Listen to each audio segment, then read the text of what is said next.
Ó mà ṣe o. A mà ní kú fọ́tàyọ̀. A ní sánkú mọ́ àwọn ọmọ wa lójú. Ẹni ẹlẹ́ni ò ní gbà ṣe wá ṣe. A ní kúkú òjijì. Àbẹ́ẹ̀rí báyìí. Omije Ojumi ó ti lọ o.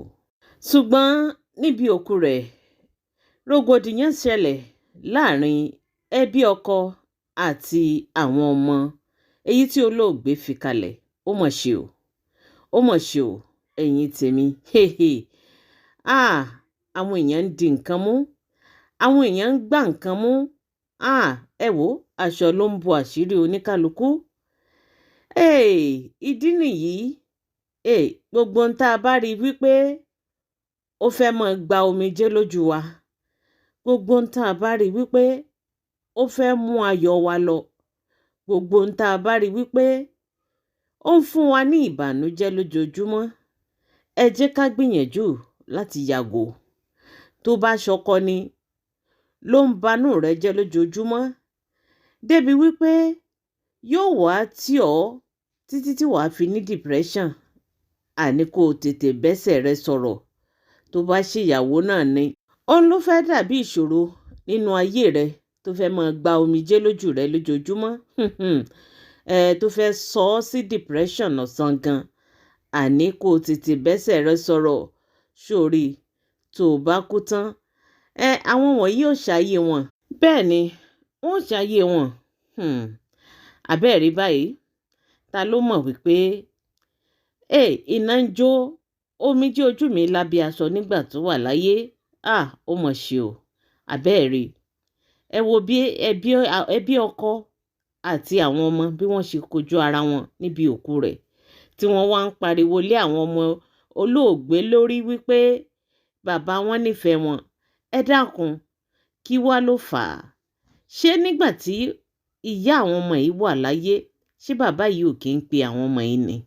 Kí ló dé tó fi jẹ́ wípé níbi òkú, ó ní bàbá yìí wáṣẹ̀ tún ń ṣàlàyé ihun tí wọ́n jọ ṣe látọdún gbọ́n.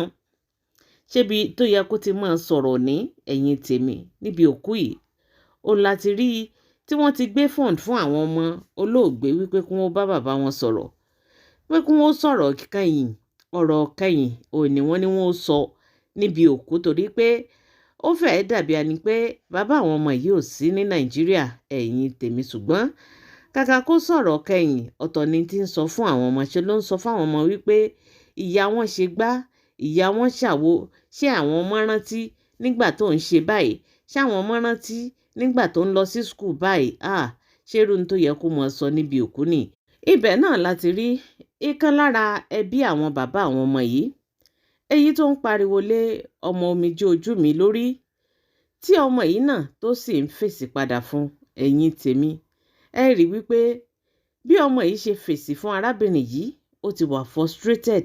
Ojú àwọn ọmọ yìí ti rí tó, kódà nígbà tí ìyá wọn wà láyé, ṣe ló fẹ́ẹ́ dàbí ẹni wípé bàbá àwọn ọmọ yìí kò tọ́jú àwọn ọmọ yìí o, kódà kò kí ń pè wọ́n. Torí pẹ̀lú ọ̀rọ̀ tí bàbá àwọn ọmọ yìí sọ níbi tí wọ́n ti ń ṣe ìsìnkú yìí, òun ló jẹ́ ká mọ̀ wípé dájúdájú bàbá àwọn ọmọ yìí kò sí nínú ayé wọn.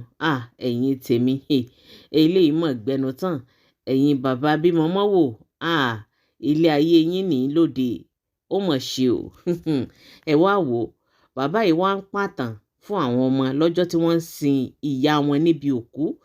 Èyí tí tèmi ni wípé nígbà tí bàbá yìí pè tó lóun fẹ́ sọ ọ̀rọ̀ ìkẹyìn, ṣé ọ̀rọ̀ ìkẹyìn tó yẹ kó sọ ni bàbá yìí ń sọ yìí tí ń fi ń pàtàn fún àwọn ọmọ?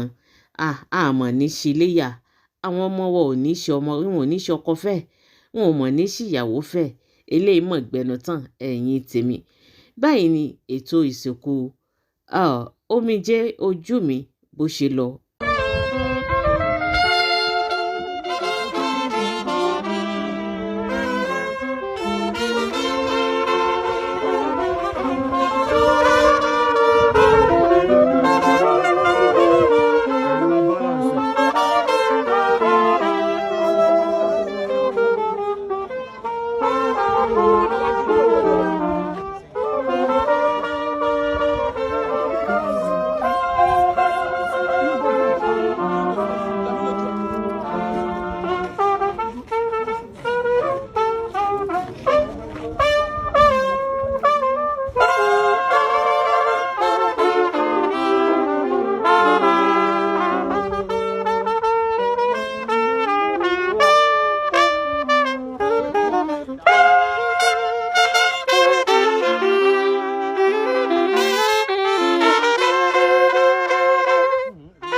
Please, we have resolved that. We have resolved that. If that is what you want, let us talk to. Please, people, can you move back? Please, move back. I want absolute silence, please. Absolute silence, because she wants to talk to her father, and her father wants to pay last respect to her beloved, to his beloved wife. So the children want to speak to their daddy because their father is not in town. So they want the father wants to pay last respect to their mother. Okay. So please, absolute silence. Silence, please.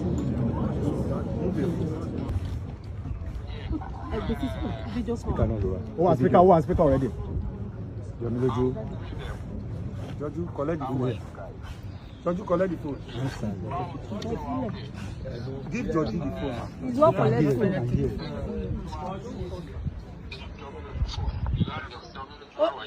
Olóhùn gba fóònù. Wọ́n bá sọ̀rọ̀ lọ́wọ́ ẹni sùn.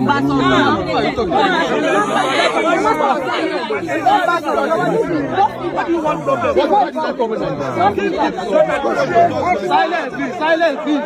Hello, please. Silence, please. Silence, please. Joju, hold the phone and talk to your father.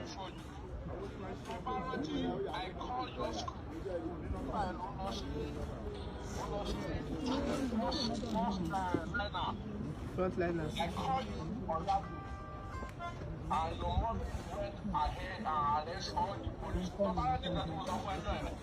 I don't think please let him explain himself. Please.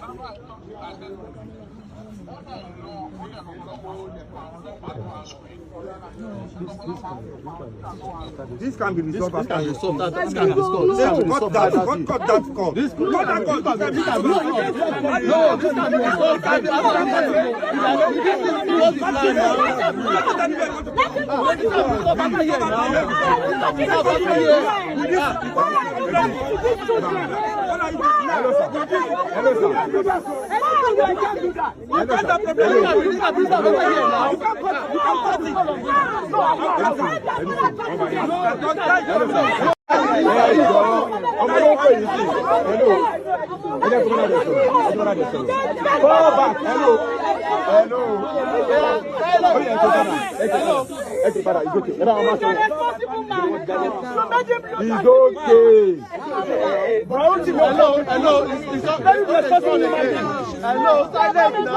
Silence is on phone now.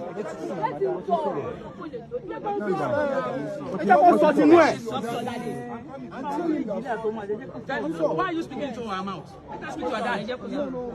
Let's talk about sorrow.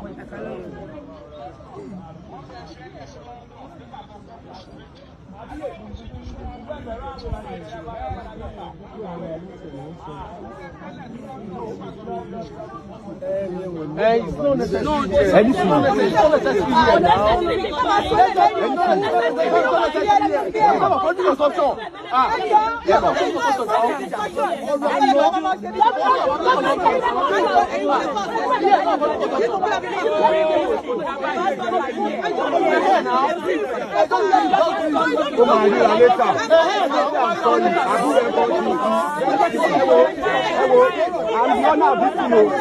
I'm blown out this program today. Hello. See. Hello.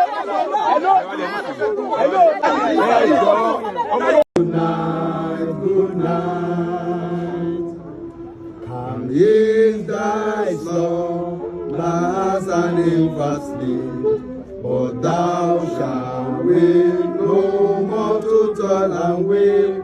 Thy name serve first, rest secure and deep. Good night, good night, good night. Until the shadows from his head be cast, until he gathers in his shades at last, until the river will be no past. Good night, good night.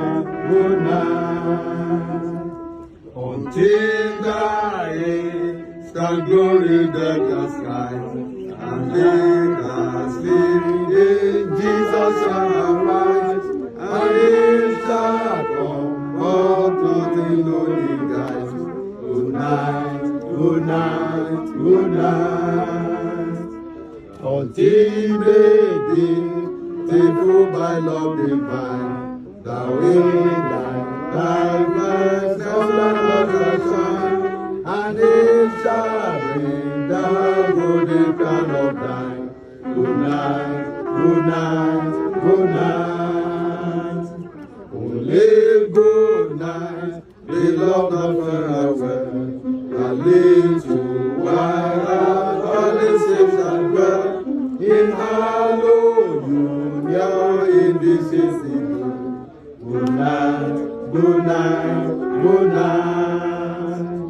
Until we meet again before His throne, in our crosses will we give His throne, until we know Him as we are known. Good night, good night, good night.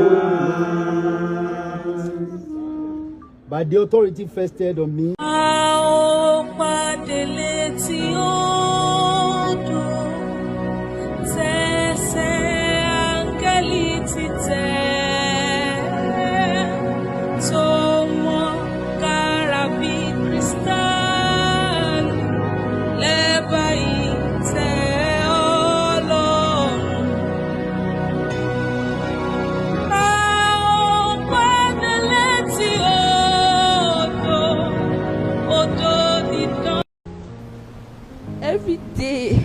every day she will call me.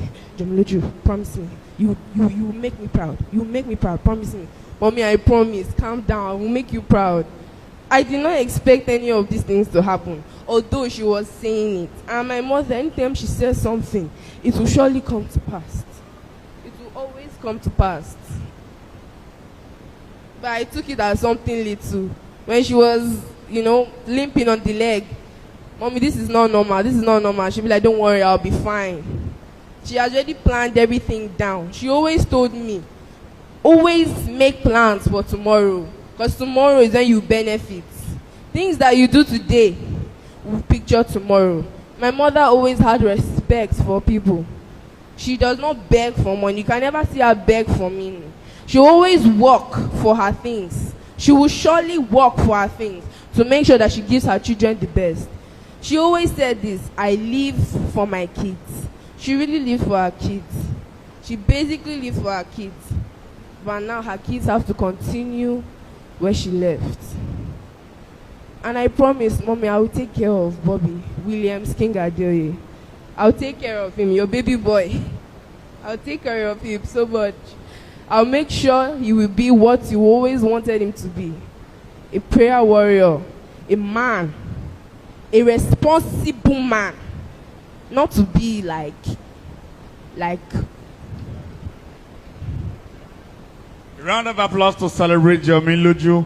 Mo sọ lẹ́ẹ̀kan pé iná kú.